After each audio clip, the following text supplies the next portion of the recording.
Síndromes neurológicos. Bueno, para comenzar esta clase vamos a primero definir qué es un síndrome. Básicamente al síndrome lo podemos definir como el conjunto de signos y síntomas que tiene cualquier enfermedad. Estos síntomas y signos pueden variar según el paciente y no siempre son exactamente iguales, pero tratamos de que tengan todos los pacientes con esa enfermedad los síntomas similares.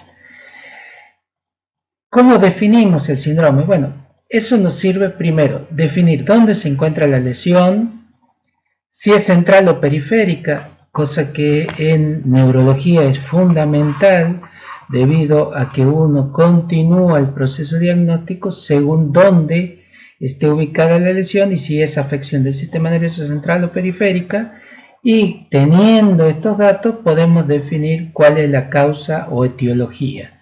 Por lo cuanto siempre nosotros cuando tenemos al frente un paciente neurológico hacemos un diagnóstico sindromático, en el caso del ejemplo que sea un síndrome de neuropatía periférica, un diagnóstico topográfico, el sistema nervioso periférico, y ya vamos a ver los distintos tipos de neuropatías, y un diagnóstico etiológico, una polineuropatía por diabetes.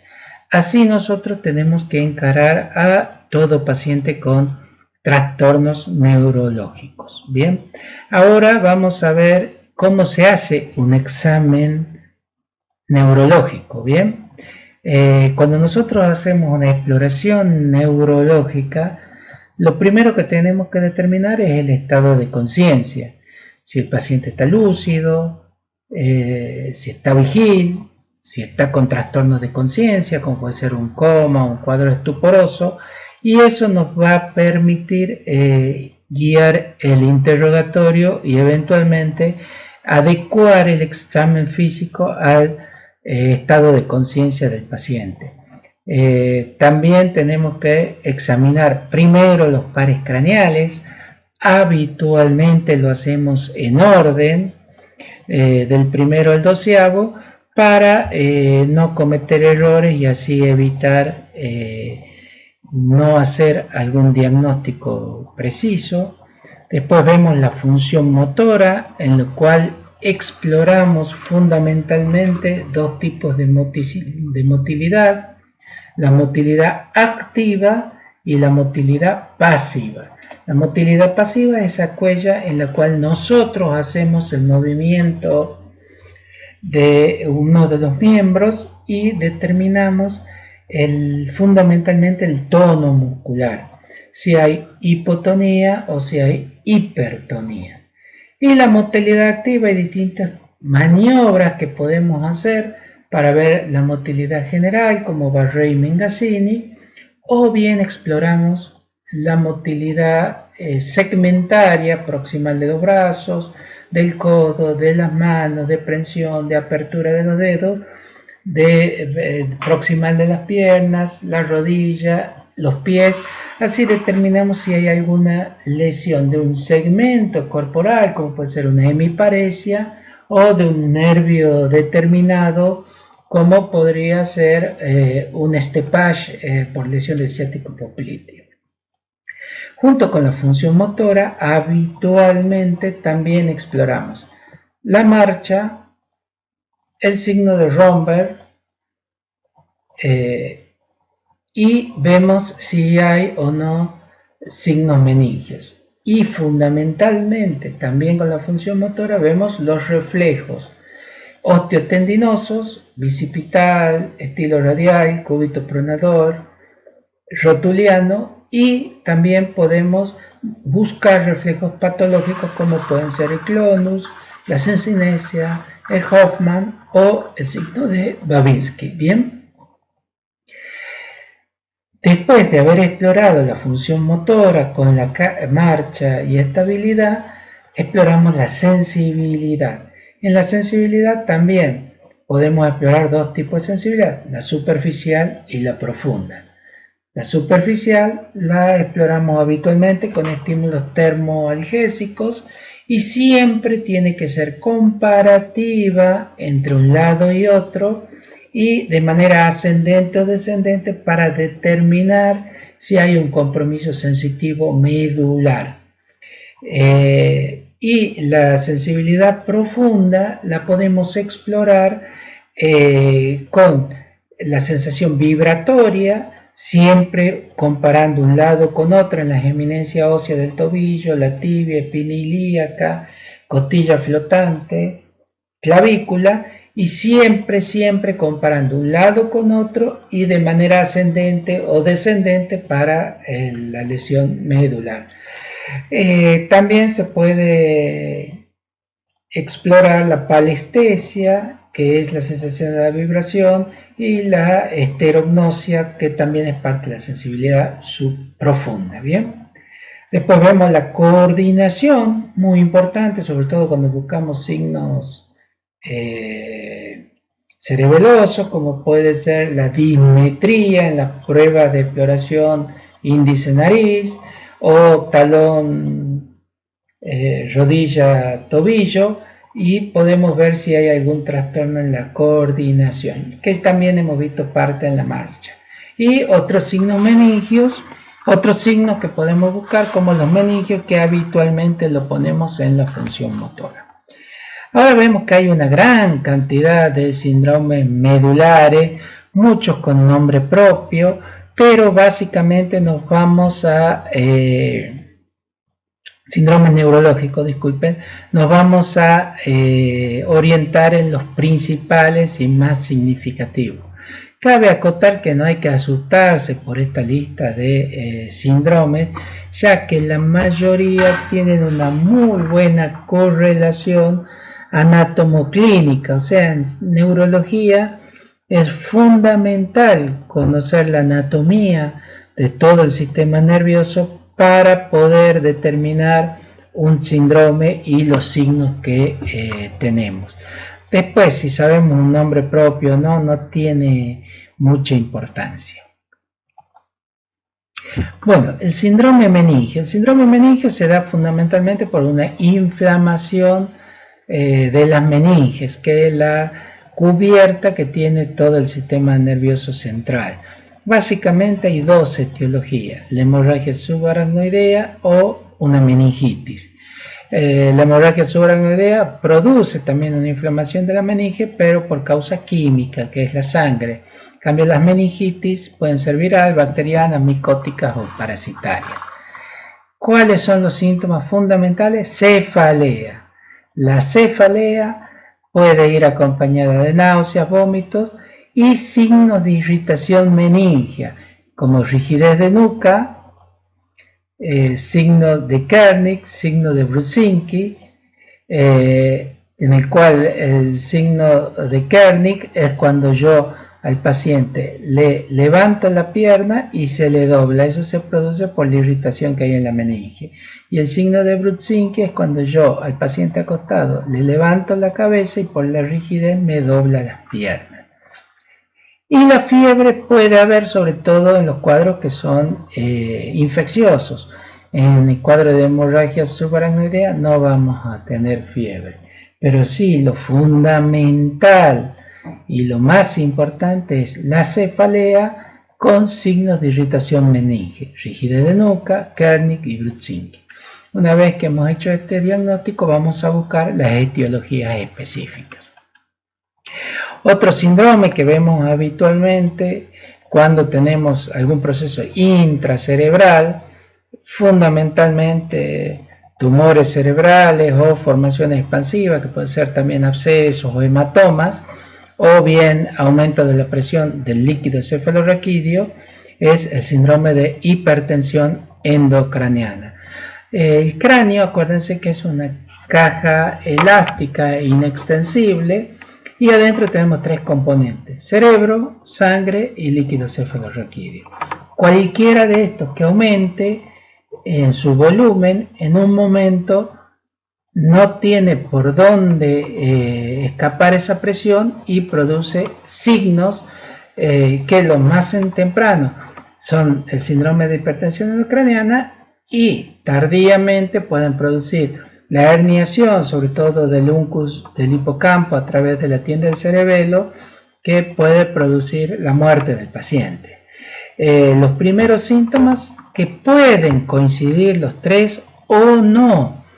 Por ahí tenemos una cefalea sola, le hacemos el fondo de ojos y tiene edema de papila, automáticamente tengo que pensar en un síndrome de hipertensión. Puede haber o no vómito. El vómito tiene características de vómito central, o sea, son vómitos a chorro, sin náuseas previas y que aparecen de manera súbita. El síndrome completo sería cefalea, vómito y edema de papila. Puede faltar alguno. Por eso, cualquier cefalea rara, nosotros hacemos un fondo de ojos y si hay edema de papila, automáticamente pienso en síndrome de hipertensión endocraniana. Además, muchas veces podemos hacer un examen neurológico y ver solamente un edema de papila, no tenemos otra sintomatología, aunque si hacemos un examen fino algo vamos a encontrar y tenemos que pensar que puede haber una hipertensión endocraniana. Si tiene todas las tríadas de cefalea, vómito y edema de papila, mucho más fácil el diagnóstico, pero puede faltar algunos de estos datos. Bien. Otro síndrome, bueno, ahora vamos a hablar más específicamente de los síndromes focales cerebrales, o sea, cuando tenemos lesión en alguna parte, en algún lóbulo cerebral específico. Tenemos primeramente el síndrome frontal, cuando hay lesiones a nivel del lóbulo frontal, que fundamentalmente, como todo síndrome, vamos a tener signos excitatorios, o sea, que producen una irritación neuronal, que van a ser las crisis parciales, convulsivas o no convulsivas, motoras, crisis parciales motoras, cuando la irritación está en el área motora. Ahora, si tenemos una irritación del lóbulo frontal en el área premotora, prefrontal o frontoorbitaria, podemos tener crisis parciales complejas hipermotoras que son típicas del lóbulo frontal. En cuanto a los signos de déficit del lóbulo frontal, tenemos fundamentalmente el síndrome piramidal, o sea, cuando tenemos una formación expansiva que me afecta el área motora, voy a tener una hemiparesia, ya vamos a ver las características, con hipertonía, espasticidad, hiperreflexia, Babinski, Clonus, etc. Puede haber desviación conjugada de la mirada hacia el lado de la lesión, en caso que tengamos en el centro oculocefalogiro que tenemos en el lóbulo frontal. Trastornos psiquiátricos como abulia, desinhibición, moria y otros síntomas de hipersexualidad que vemos muy habitualmente, dice ejecutividad también, que es una función importante del lóbulo frontal que vemos en el área prefrontal o frontoorbitaria, o sea, son síntomas psiquiátricos y que pueden no afectar las vías motoras. Y en el caso que afecte el lóbulo dominante, también podemos tener una afasia de expresión o una afasia motora o afasia de Broca. Síndrome parietal. El lóbulo parietal es un lóbulo que relativamente presenta sintomatología tardía o poco elocuente, por lo cual muchas veces demora en darnos sintomatología. Fundamentalmente en el área retrorolándica vemos que puede haber hemihipoestesia o hemiparestesia contralateral a la lesión, por afección del área sensitiva primaria. Ya vamos a ver cómo están las vías, las radiaciones ópticas, pero acuérdense que da una cuadrantopsia homónima inferior, o sea, si yo tengo una lesión en el lóbulo parietal derecho voy a tener una cuadrantopsia homónima inferior izquierda. Y también síntomas de funciones corticales, anosognosia, es muy común, desorientación en espacio, confusión derecha-izquierda, agnosia táctil, apraxia de construcción, dislexia y afasia, ¿no? Acuérdense que todas las afasias de conducción pueden estar afectadas por lesión del lóbulo parietal. Y las crisis convulsivas tipo sensoriales de la sensibilidad, o sea, que tienen parestesias o algo, las crisis parciales simples sensitivas son típicas y fundamentalmente únicamente del lóbulo parietal. Acá vemos la vía óptica. Como sabemos, toda lesión prequiasmática me va a dar amaurosis del ojo donde esté lesionado el nervio óptico o el ojo. La quiasma óptica me da la hemianopsia heteromónima bitemporal, o sea, el paciente no ve los dos campos temporales, tiene una visión como tubular. La lesión occipital, que en el síndrome occipital tenemos una hemianopsia homónima. Si yo tengo una lesión de este lado, no va a ver todo el campo visual de este lado. Y las lesiones de radiaciones ópticas, nos acordamos que recién decíamos, las parietales me van a dar una cuadrantopsia homónima inferior y las temporales me dan una cuadrantopsia homónima superior. O sea, alteraciones del campo visual que vemos por las lesiones del ojo, nervio óptico, quiasma, cintilla óptica o del lóbulo occipital. Síndrome temporal me da una cuadrantopsia homónima superior contralateral, falta de inhibición, trastornos de memoria, cuadros confusional, puede dar trastornos psiquiátricos y sobre todo es un gran lóbulo epileptógeno.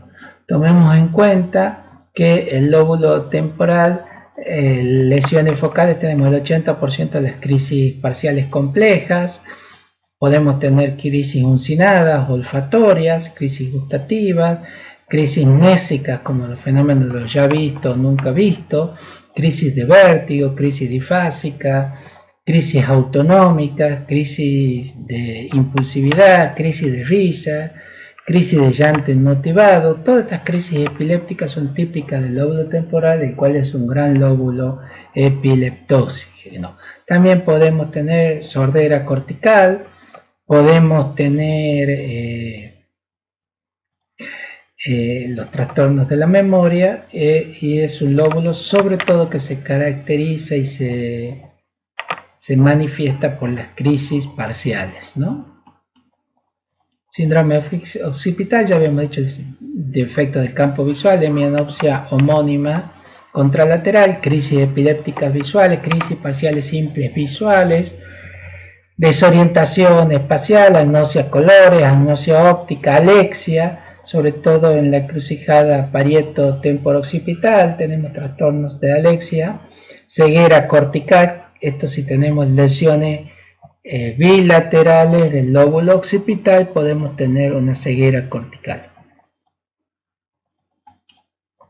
Bueno, cuando hay lesiones de la vía piramidal desde las neuronas que están en la corteza, las neuronas piramidales, hasta la segunda neurona, que es la neurona del asta anterior de la médula espinal. Cualquier lesión de corteza, tronco subcortical, tronco encefálico o médula, la médula también es parte del sistema nervioso central, me va a dar el síndrome piramidal.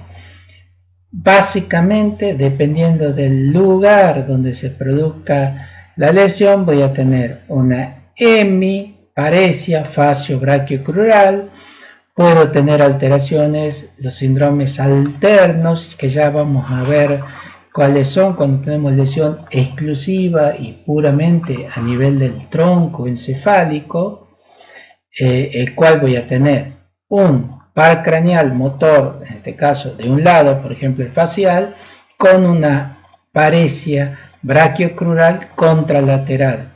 por ejemplo, un facial izquierdo con una paresia brachiocrural derecha. El único lugar del cuerpo que puedo llegar a tener esto es por una lesión a nivel del tronco. Y las lesiones medulares me van a dar paresia del mismo lado de la lesión, porque la vía piramidal ya se entrecruzó a nivel del bulbo, así que toda lesión medular va a ser del mismo lado de la lesión. Puede ser una lesión brachiocrural o crural, todo lo que esté por debajo del plexo cervical.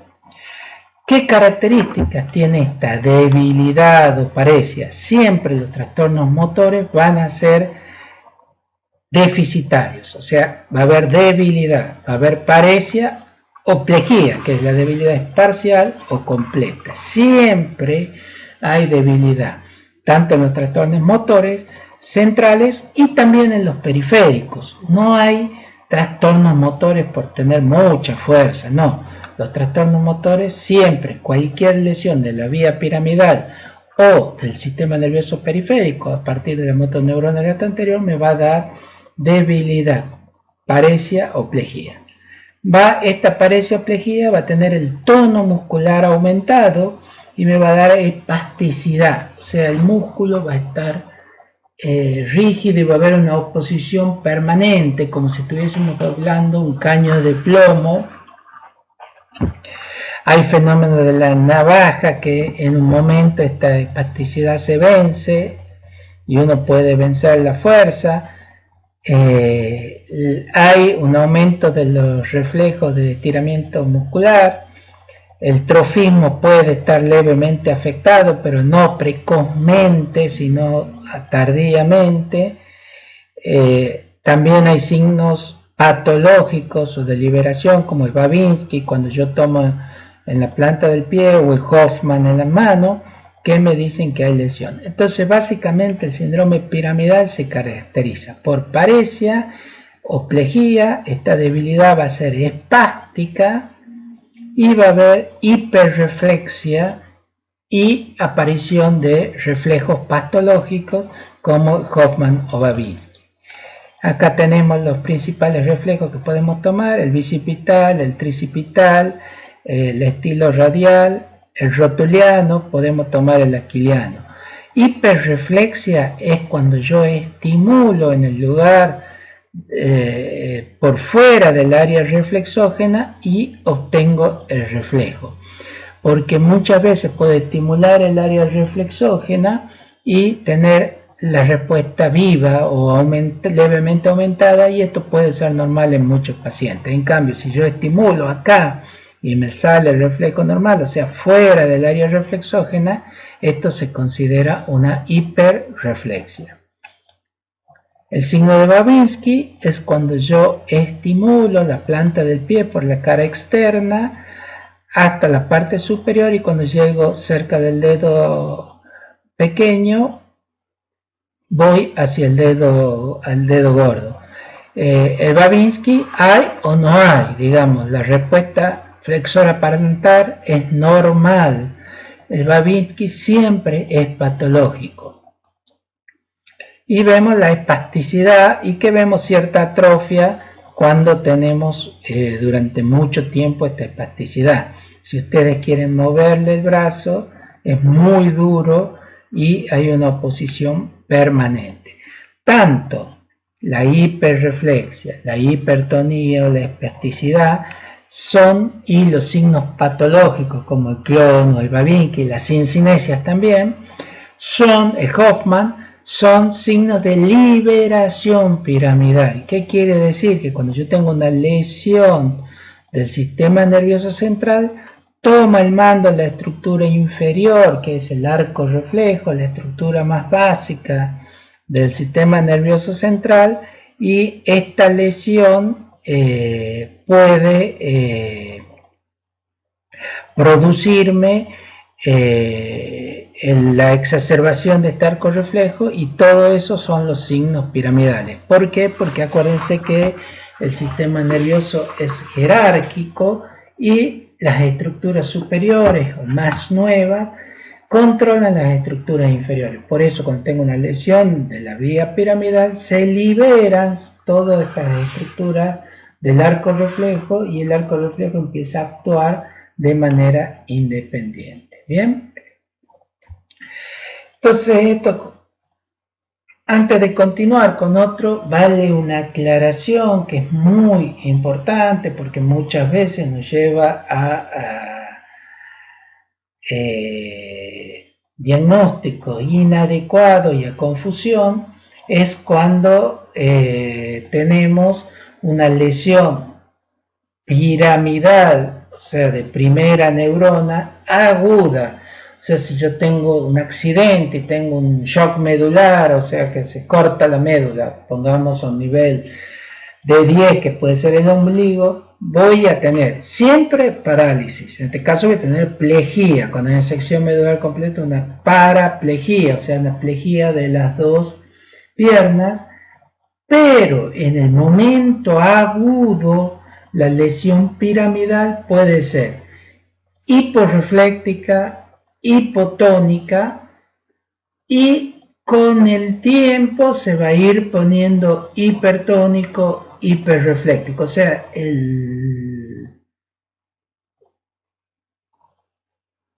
la toma del mando del movimiento del arco reflejo lleva un tiempo en instalarse.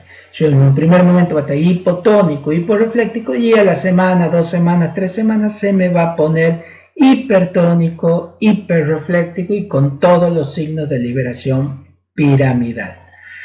Bueno, síndrome extrapiramidal, acordemos que el movimiento, básicamente tenemos el síndrome piramidal, la vía piramidal, que es la motilidad activa voluntaria, y hay otras estructuras del sistema nervioso, cual no solo el sistema extrapiramidal, que llamamos aquel sistema de ganglios basales, en el cual está el estriado, globo pálido interno, globo pálido externo, núcleo subtalámico, tálamo, y aquí ingresa la información de la corteza, pasa por los ganglios basales y tenemos una respuesta moduladora sobre la corteza que da justeza, precisión al movimiento.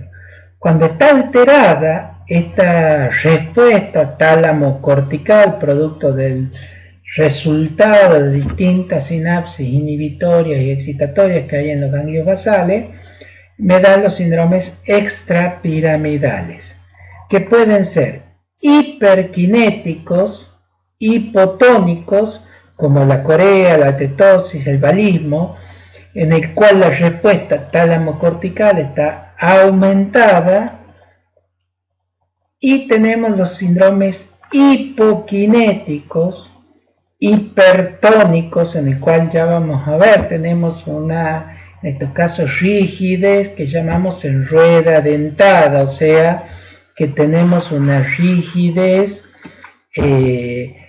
con una oposición alternante, como si estuviésemos moviendo una cremallera, ¿no? Entre los síndromes hipokinémicos tenemos los parkinsonismo plus o neurodegenerativo, en cual tenemos rigidez, bradicinesia, pero además tenemos demencia y otros trastornos de otra parte del sistema nervioso central. Disculpen acá, trastornos de otra parte del sistema nervioso central. La enfermedad de Parkinson, en el cual tenemos la típica triada que ya vamos a ver de rigidez, bradicinesia y temblor, por déficit de dopamina, por una alteración neurodegenerativa que produce la disminución de dopamina en la sustancia negra. Y tenemos los parkinsonismos secundarios, fundamentalmente el medicamentoso, la metoclopramida, el Reliberan, la flunaricina, la cinaricina, me pueden dar un parkinsonismo, y sobre todo los antipsicóticos viejos, que tienen una acción que son fundamentalmente bloqueantes dopaminérgicos. Acá el problema no es que falta dopamina, sino que están los receptores de dopamina ocupados y la dopamina no tiene dónde actuar, por eso se produce parkinsonismo. Algunas encefalitis, el traumático, el típico del parkinsonismo pugilístico, por múltiples traumatismos de cráneo. El típico ejemplo es Mohamed Ali, que ha tenido un parkinsonismo traumático, vascular, que es lo más común que vemos en la gente mayor, producto de múltiples infartitos. Puede haber parkinsonismo tumoral, parkinsonismo por HIV, etcétera, que lo cual produce alteraciones hipokinéticas del movimiento. Aquí tenemos los signos capitales: rigidez, como digo, en rueda dentada, alternante, bradicinesia, el paciente va perdiendo los movimientos asociados. Por ejemplo, lo primero que vemos es que pierde el balanceo de los brazos. Ustedes van a ver que balancea un solo brazo, el otro no, producto de la enfermedad de Parkinson, que es homolateral. Después va teniendo mayor trastorno de la marcha, perdemos totalmente el balanceo, perdemos el centro de equilibrio y tenemos esta típica marcha en semiluna. Y el temblor, que es un temblor de reposo. Tomemos en cuenta que la mayoría de los temblores no va a ser enfermedad de Parkinson, sino un temblor esencial o algún otro de los síndromes hiperkinéticos, sino que el temblor de Parkinson es un temblor de reposo. Cuando el paciente no hace acción, tiembla, y cuando va a hacer una acción, fundamentalmente deja de temblar. Obviamente todo esto se puede aparecer en un cuadro reciente o de poco tiempo de evolución. Si el cuadro es muy severo o de mucho tiempo de evolución, ya el temblor es un temblor de reposo, de actitud, de acción, pero siempre acuérdense que en la enfermedad de Parkinson el temblor va acompañado de bradicinesia y de rigidez. Esta triada está siempre presente en la enfermedad de Parkinson. Siempre va a haber temblor, bradicinesia y rigidez. El temblor esencial, que es la causa más común de temblor, que es ese temblor de acción, cuando un paciente va a tomar una tacita o agarra una botella para servir, o cuando escribe. El temblor de acción, que es el temblor esencial, es una causa más común de temblor. No tiene nada que ver por Parkinson porque no tiene ni rigidez ni bradicinesia. Eso es muy importante siempre resaltar. Bien, acuérdense, la mayoría de los temblores no va a ser Parkinson. Y los movimientos hiperkinéticos, hipotónicos, son los movimientos coreicos, o sea, pacientes que tienen movimientos sin sentido, fundamentalmente distales, de la boca, de la lengua, y no los puede controlar. Muchas veces hace maniobra de enmascaramiento, o sea, trata de disimular el movimiento, pero no lo puede controlar. Los balismos son movimientos tipo coreico, pero son más proximales, más groseros, más severos, y tienen muchas más alteraciones motoras que los movimientos coreicos. Estos síndromes son hiperkinéticos, o sea, tenemos un mayor movimiento, pero son hipotónicos, vamos a tener una hipotonía.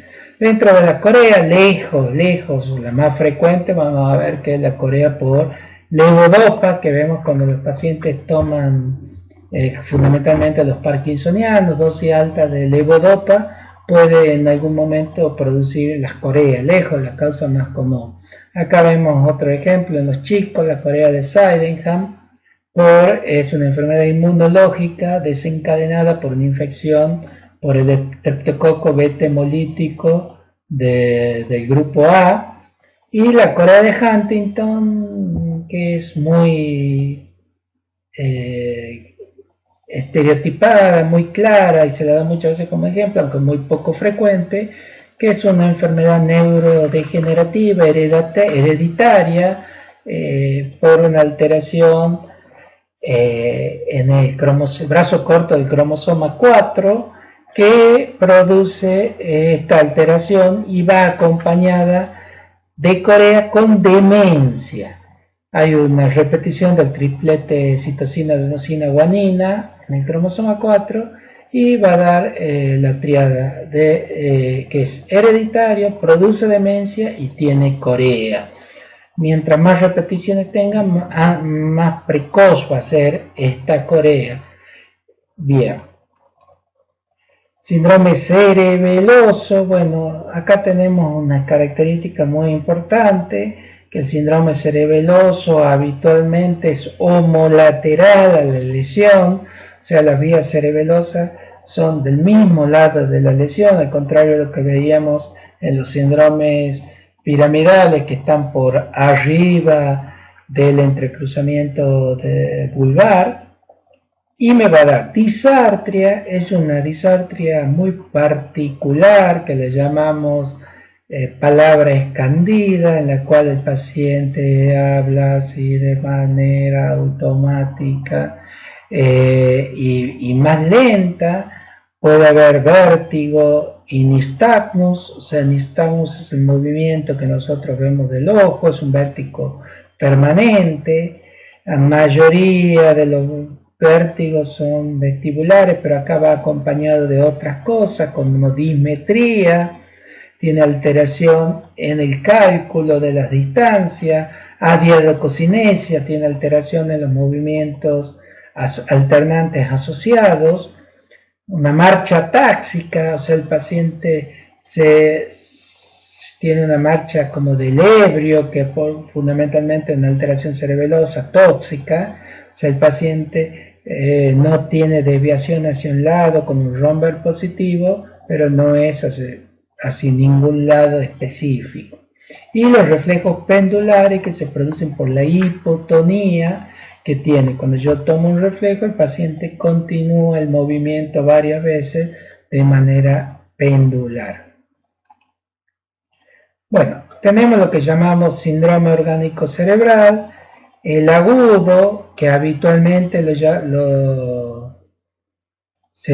lo produce algún trastorno en la conciencia, como puede ser un estado confusional, un delirio, que son trastornos difusos de las funciones corticales superiores, en la cual están alterados tanto en el agudo, tanto el contenido de conciencia, que son las funciones corticales superiores, como la reactividad de conciencia. Y los trastornos orgánicos cerebrales crónicos, como puede ser una enfermedad de Alzheimer, en la cual tenemos alteración severa de todas las funciones corticales superiores. Todo esto que hemos visto son alteraciones fundamentalmente del sistema nervioso central, por arriba del entrecruzamiento de la vía piramidal, o sea, lesiones de cerebro, tronco, cerebelo, y después vamos a ver más profundamente las lesiones medulares.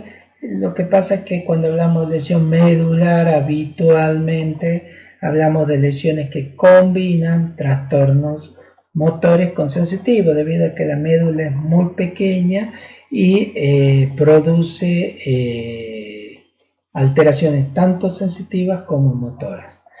La neuropatía periférica básicamente se produce por una lesión desde la motoneurona del asta anterior de la médula, donde nace el sistema nervioso periférico, o de la segunda motoneurona se llama, que puede afectar la motoneurona, o bien las raíces, los plexos, el nervio periférico o el músculo. O sea, todo esto puede estar afectado en cuanto a la parte motora. En cuanto a la parte sensitiva, puede afectar el nervio periférico, el ganglio, la raíz o la raíz. Todo este trastorno me va a dar los distintos tipos de neuropatía periférica que podemos ver. La neuropatía periférica puede ser una mononeuropatía cuando afecta un solo nervio, por ejemplo una parálisis facial, por ejemplo un síndrome de túnel carpiano, en la cual está afectado un solo nervio, el facial, el mediano, etc.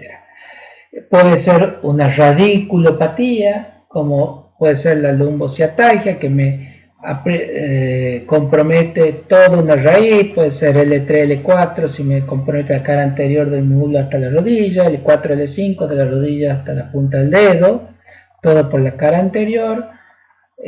Puede ser una plexopatía, en la cual me toma cualquiera de las ramas del plexo braquial o lumbar, o puede ser una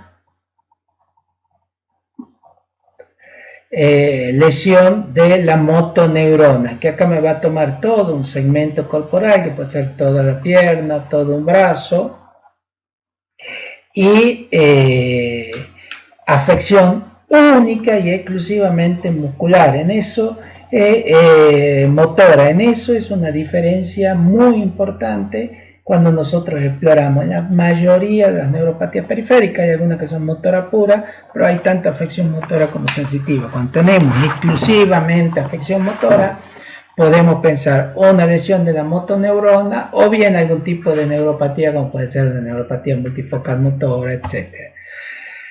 ¿Cuáles son los síntomas motores de la neuropatía periférica? Siempre va a haber debilidad. Os hemos dicho que cualquier trastorno motor me da debilidad. Siempre va a dar debilidad. Esta debilidad va a estar limitada al territorio del nervio afectado, de la raíz afectada o de la motoneurona afectada. Bien, esta debilidad fundamentalmente va a ser distal, o sea, comienza por los músculos más lejanos al tronco y puede ir avanzando dependiendo del tipo. Hay arreflexia, esto es clave. Ninguna neuropatía va a tener los reflejos vivos.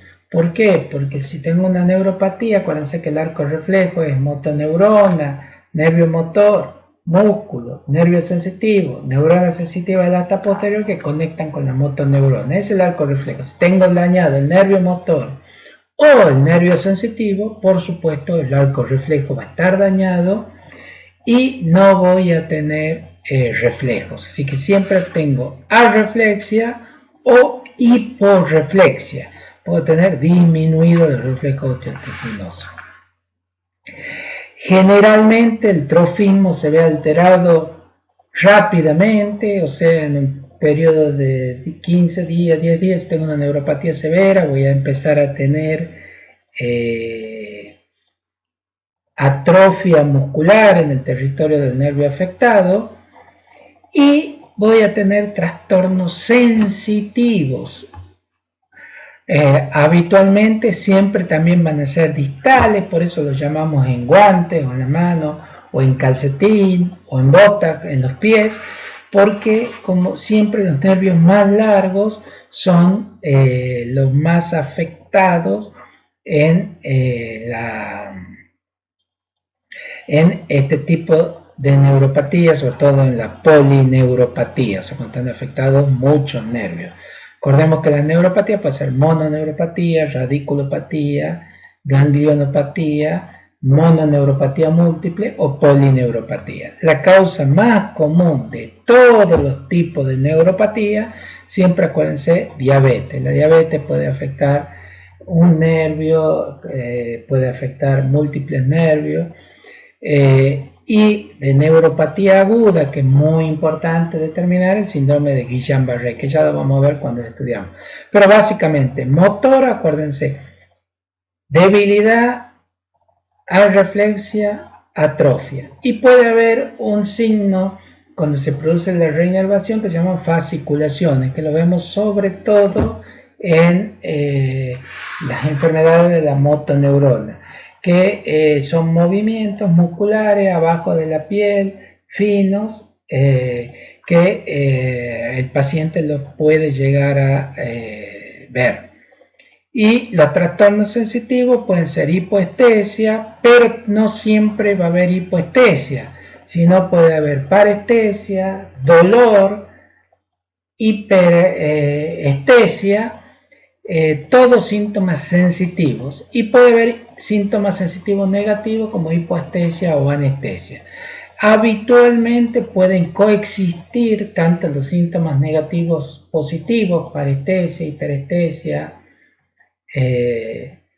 dolor, con los síntomas sensitivos negativos. Una zona puede haber hipoestesia en la zona determinada con dolor. Es muy frecuente ver esto.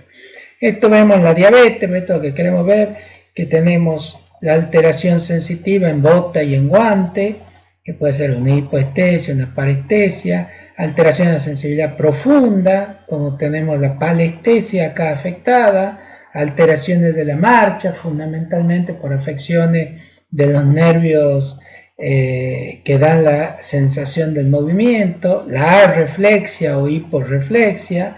El estepage es un síntoma motor porque el ciático popliteo externo es un nervio que se afecta muy habitualmente por ser un nervio muy largo y que tiene menor capacidad de defensa, y me da esa marcha en estepage o en gallina, en la cual yo no puedo hacer la flexión dorsal del pie, así que tengo el pie caído y apoyo primero la punta y luego el talón del pie. Aquí vemos la hiperestesia, en el cual el paciente, un estímulo que normalmente no es doloroso, como el apoyo de la sábana, es muy doloroso, así que el paciente no puede sentir ni siquiera las sábanas apoyadas sobre la piel. Esta hiperestesia es muy frecuente. Y la parestesia es cuando hay un síntoma sensitivo, como puede ser pinchazo, calor, adormecimiento, sin un estímulo que me lo produce. O sea, siento pinchazo sin que me estén pinchando, siento el calor sin tener calor, siento frío. Y acá vemos otro signo de una parálisis del tercer par, seguramente es incompleta. Ya vamos a ver cuando veamos los pares craneales que es una parálisis completa y que es una parálisis incompleta, que lejos la causa más común es la diabetes. Por eso digo, la diabetes es el gran signo, la gran causa, disculpen, de los fenómenos neuropáticos. O sea, todo tipo de neuropatía va a estar mucho más afectada en la diabetes. Y es lo que primero pensamos cuando un paciente tiene una neuropatía. ¿Bien? Acá vemos la atrofia muscular, bien marcada, sobre todo ven acá la atrofia en las manos, en las piernas, como el músculo prácticamente se consume. Esto lo vemos en neuropatía severa o bien en enfermedad de motoneurona. Hay una enfermedad de motoneurona en la cual tengo esto, afección únicamente motora, con atrofia, fasciculaciones, y que tengo hiperreflexia, Babinski, signo de primera motoneurona. Cuando está afectada la primera motoneurona, signos piramidales, Babinski, hiperreflexia, etc. Y la segunda motoneurona, atrofia segmentaria, fasciculaciones, hay una enfermedad que me produce esto, que es la esclerosis lateral amiotrófica. La esclerosis lateral amiotrófica es aquella enfermedad neurodegenerativa que me afecta primera neurona o vía piramidal con hiperreflexia, Babinski, etc. y segunda neurona o síndrome de motoneurona inferior con atrofia muscular, fasciculación, etc. Acuérdense porque es una enfermedad que no se ve mucho, pero cuando está presente es importante diagnosticarla. La esclerosis lateral amiotrófica. ¿Bien? Bueno, acá vemos los trastornos sensitivos que pueden ser, como digo, negativos, hipoestesia o anestesia, o positivo, hiperestesia, parestesias o dolor. En la polineuropatía, acuérdense que es distal, o sea, se afectan nervios en guante, en media, en calcetín, en bota, o sea, se afectan más los nervios más lejanos del tronco y también puede haber otro tipo de afecciones, pero esto llamamos en bota y en guante los trastornos sensitivos, tanto positivos como negativos. Bueno, ahora vamos a hablar de los síndromes medulares. Según qué parte de la médula esté afectada, yo voy a tener distintos síndromes que me van a afectar siempre por debajo de la lesión. Si yo tengo una lesión T4 o T4 va a ser abajo de las tetillas. Si tengo T10 o D10 abajo del ombligo. Si tengo C2 abajo de la clavícula. Siempre las lesiones de la médula son por debajo de donde está la lesión. No hay lesiones por arriba. Vamos a ver lo que es una mielopatía, un síndrome de sección medular completa, un síndrome de hemisección, una mielopatía central y un síndrome cordonal posterior. Síndrome de sección medular o mielitis transversa puede ser por algún proceso inflamatorio, una mielitis, o por algún proceso traumático, una sección medular completa por algún traumatismo que me afecte totalmente la médula la médula espinal. Como la parte motora, o sea, una vez si tengo una sección medular completa, todas las funciones motoras y sensitivas debajo de la lesión van a estar afectadas. Por ejemplo, si tengo una lesión medular completa en nivel D10, voy a tener, en este caso sería D4, miremos acá, D4 hacia la altura de la tetilla, D10 sería la altura del ombligo.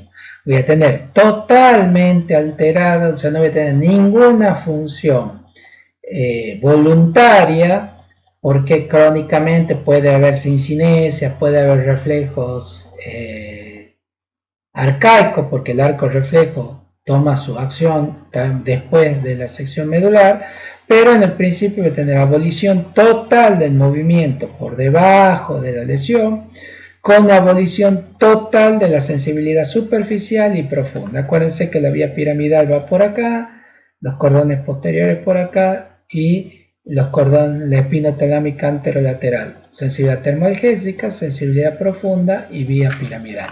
Yo voy a tener total alteración. Acuérdense, habitualmente en las mielitis transversas, o sea, las lesiones medulares completas, al principio puedo tener, acuérdense cuando hablamos de síndrome piramidal agudo, puedo tener hiporreflexia, puedo tener hipotonía, siempre voy a tener debilidad total o plejía, pero con el tiempo se puede, al tomar el comando, el arco reflejo, voy a tener hiperreflexia, hipertonía, espasticidad, y los reflejos patológicos, Babinski, Clonus, Cincinesia, Hoffman, en este caso no va a haber Hoffman porque es de la mano, pero sí puede haber Clonus, pero tardíamente, en el momento agudo, acuérdense de la lesión piramidal aguda, hiperreflexia, hiporreflexia, hipotonía, y después se hace espástica con hiperreflexia y todos los signos de liberación piramidal. Y totalmente abolida la sensibilidad profunda y la sensibilidad superficial. Síndrome de Brown-Séquard o hemisección medular me gusta mucho porque es muy anatómico y nos da mucha información. Si yo tengo una sección medular, ya sea por un traumatismo, me meten un cuchillazo a nivel D4 en la espalda y me lesionan la mitad de la médula, del lado de la lesión voy a tener afectada la motricidad y la sensibilidad profunda. ¿Por qué? Porque tanto la vía piramidal como los haces de Gold y Burdach, que son los encargados de la sensibilidad profunda, se entrecruzan a nivel del bulbo, o sea, en la médula recorren por el mismo lado en el cual hacen su función. Por eso las lesiones son homolaterales a la lesión. En cambio, la vía de la sensibilidad superficial o espinotalámica o anterolateral se entrecruza uno o dos segmentos por arriba de donde ingresa la médula. Por eso, si tengo una lesión, como tengo la vía entrecruzada, voy a tener la alteración de la sensibilidad termoalgésica del lado contrario a la lesión, porque la vía espinotalámica viene de este lado, se entrecruza y sube. En cambio, la vía motora viene de este lado, sube por el mismo lado y se entrecruza en el bulbo. Y la sensibilidad profunda entra por acá, sube y se entrecruza en bulbo. Así que esto me da un conocimiento y vemos acabadamente cómo es la anatomía medular y su correlación anatomoclínica, que es uno de los mejores ejemplos. Y bueno, el síndrome cordonal posterior, habitualmente antes se le llamaba fundamentalmente por la tabético o por la sífilis que afectaba esto, también la degeneración combinada aguda por déficit de vitamina B12 me da el síndrome cordonal posterior, en el cual está afectado únicamente la sensibilidad profunda, por lo cual el paciente pierde la sensibilidad de la vibración, pierde el conocimiento de las partes corporales, por eso tenemos un Romberg positivo, porque al estar alterada la sensación de las distintas partes del cuerpo, la marcha se altera, porque el paciente, si cierra los ojos, pierde tanto la visión como la propiocepción. Al no tener la propiocepción ni la visión, el paciente se cae porque queda funcionando únicamente el aparato vestibular para mantener el equilibrio. Si tenemos dos de los tres de las tres partes del equilibrio conservadas, llámese visión, propiocepción o aparato vestibular, podemos mantener el equilibrio. Si tenemos dos de las tres afectadas, perdemos. Por eso el Romberg es cuando lo hago cerrar al paciente y lo hago parar, y el paciente no puede mantenerse estable porque le falta la propiocepción que viene por la vía del cordón posterior. También la palestesia, la sensibilidad de vibración, va a estar afectada siempre por debajo del nivel de la lesión. Por esto yo les decía cuando hablábamos de sensibilidad que siempre hay que comparar un sector con el otro y de manera ascendente o descendente, sino muchas lesiones medulares, sobre todo las propioceptivas del cordón posterior, no la vamos a descubrir, y las sensitivas, si no hacemos una exploración segmentaria de la médula. Y es distinto si tengo acá o acá el nivel sensitivo, porque acá voy a tener que hacer una imagen de columna cervical y acá la pido de dorsal. Por eso hay que determinar bien la localización anatómica de donde tengo la lesión.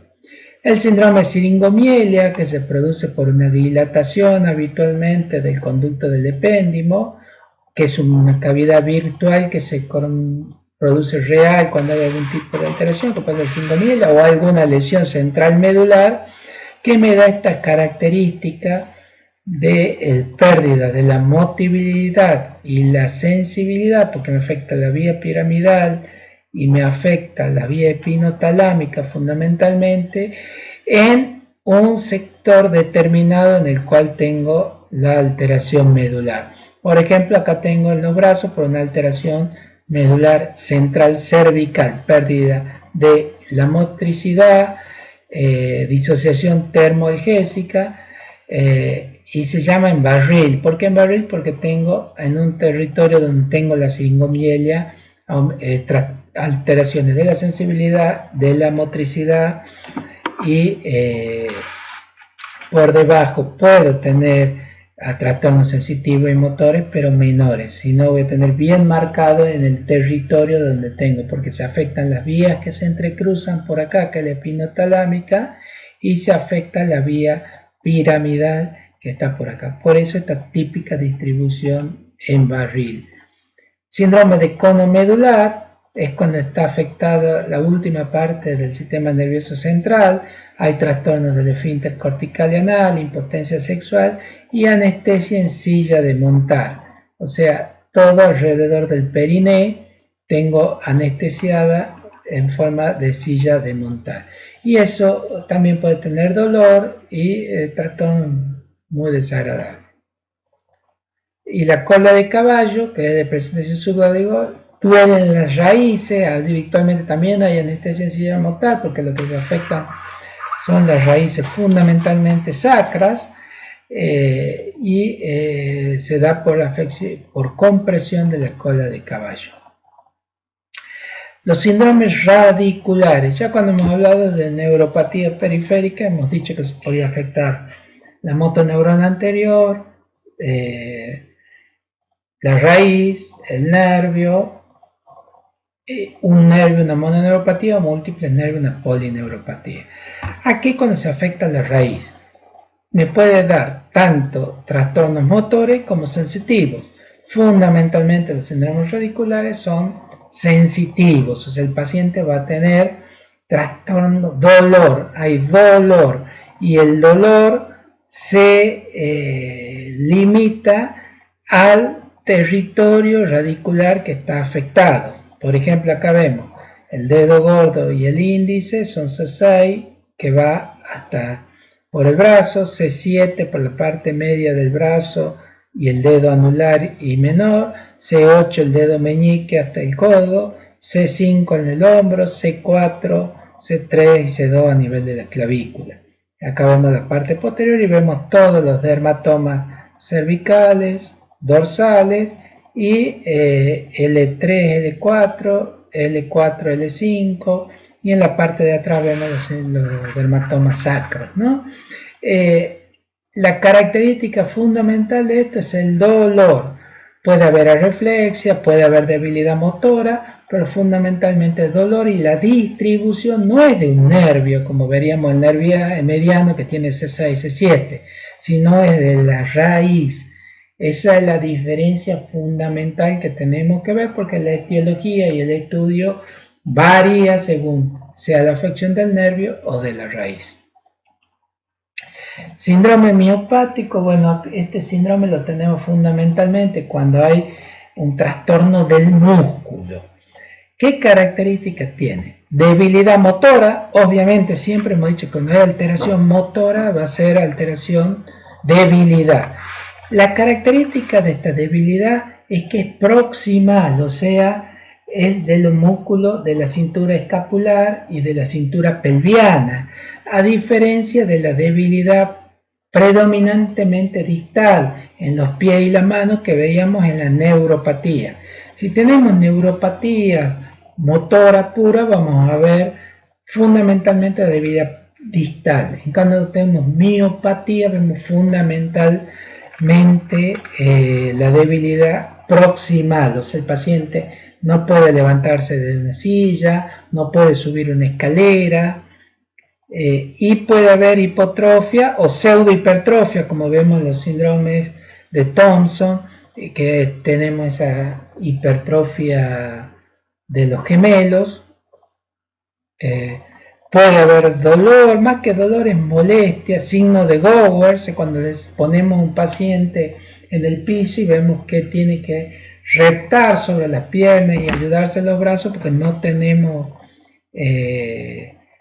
tenemos capacidad de que el paciente se levante con la fuerza de la cintura pelviana, sino que el paciente tiene que reptar sobre los brazos para poder incorporarse. Esto vemos habitualmente como signo de Gower. Pero acuérdense, fundamentalmente la debilidad, sin trastornos sensitivos, proximal de la cintura pelviana o escapular.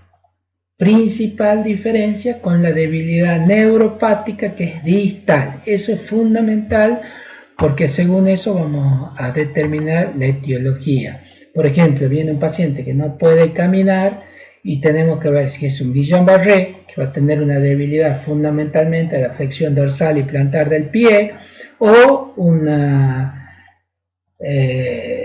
miopatía por déficit, por hipocalémica, por un hipertiroidismo, que vamos a tener una debilidad fundamentalmente proximal en la cintura pelviana. Acá vemos las deformidades por trastorno, y esto es lo que decía de los gemelos, la pseudohipertrofia que vemos en el corpo. Bueno, vértigo, si bien no estaba contemplado ver todos los síndromes de pares craneales en este práctico, esto quiero que lo tengamos muy en claro porque es un tema muy frecuente que vemos y que muchas veces cuesta definir, que es el vértigo central y el vértigo periférico. El vértigo central tiene dos características. Primero, es menos sintomático en cuanto al vértigo que el vértigo periférico. El vértigo periférico es muy sintomático. El paciente tiene mucho vértigo, náusea, vómito, no se puede levantar de la cama. En cambio, el vértigo central es menos sintomático, mantiene un nistagmus en todas las direcciones. Generalmente en el vértigo periférico, por afección vestibular fundamentalmente, es unidireccional según cuál vestíbulo esté, hay marcha táxica. En el vértigo central hay una cosa fundamental: siempre vamos a tener afección de otra parte del sistema nervioso central, ya sea cerebelo o tronco, así que un síndrome vertiginoso central, aparte del vértigo, siempre va a tener trastornos en la metría, de la palabra, de algún par craneal o de alguna otra estructura del sistema nervioso. El vértigo periférico es muy sintomático, generalmente es súbito, lo más común el vértigo posicional paroxístico benigno, y aparece con los cambios de posiciones, se acrecienta cuando estimulamos el conducto semicircular afectado, en el caso de los vértigos paroxístico posicional benigno, y son muy sintomáticos y no vamos a tener ninguna afección del sistema nervioso central, va a ser un vértigo puro. En cambio, en el vértigo central siempre va acompañado de otros tipos de trastornos. Bueno, bueno, y lo que les decía cuando hablamos de los síndromes alternos, el único lugar del mundo donde puedo tener lesión para que el paciente tenga un síndrome alterno es en el tronco encefálico. Síndrome alterno es cuando tengo par craneal de un lado con la vía larga del lado contralateral. El par craneal en este caso puede tener el séptimo de un lado y la vía larga. ¿Dónde puede estar la lesión? Únicamente en el bulbo, en el núcleo del séptimo par. Al tomarme el núcleo me da una parálisis facial periférica con un trastorno de la vía piramidal contralateral. Es porque tengo la lesión donde está el nivel del núcleo del séptimo par. Puede haber tercer par y vía motora, si la lesión está más arriba. Puede haber noveno par y vía motora. No tienen que saber los nombres particulares, pero les pongo acá para que vean. Tercer par y el síndrome contralateral, el Weber, Benedict, Raymond, Miller-Glüver. Todos estos son síndromes alternos. Básicamente no me importa el nombre que ustedes sepan. Si tengo vía piramidal contralateral y par craneal homolateral, son lesiones a nivel del tronco. No hay otro lugar y no perdamos tiempo en buscar otro tipo de lesiones. Y acá vemos todos los síndromes alternos para que sepan lo que existe. Bueno, muchas gracias y bueno, y hasta la próxima. Hasta luego.